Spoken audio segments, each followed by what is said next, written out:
মুখ্যমন্ত্রী মানেই মিটিং, মিছিল আর ভাষণ, এই ধারণাটাই বদলে দিয়েছিলেন আমাদের প্রাক্তন মুখ্যমন্ত্রী মমতা বন্দ্যোপাধ্যায়। কখনো গান, কখনো ছবি আঁকা, কখনো পিয়ানো বাজানো, কখনো কবিতা লেখা, আবার কখনো কখনো ফুটবল বা ক্রিকেট।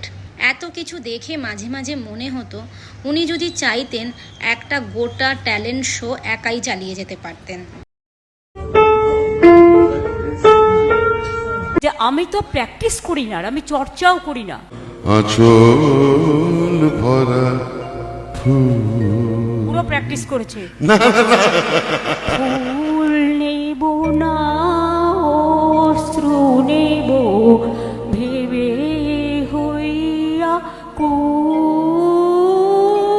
আজ আমাদের প্রাক্তন মুখ্যমন্ত্রীর উদ্দেশ্যে শ্রদ্ধা জানিয়ে সেই পুরনো সুন্দর মুহূর্তগুলো ও স্মৃতিগুলো আরও একবার তুলে ধরলাম। সত্যি বলতে আমরা সেই পুরনো স্মৃতিগুলো অনেক মিস করব। আমাদের প্রাক্তন মুখ্যমন্ত্রীর উদ্দেশ্যে রইল অনেক শ্রদ্ধা ও প্রণাম।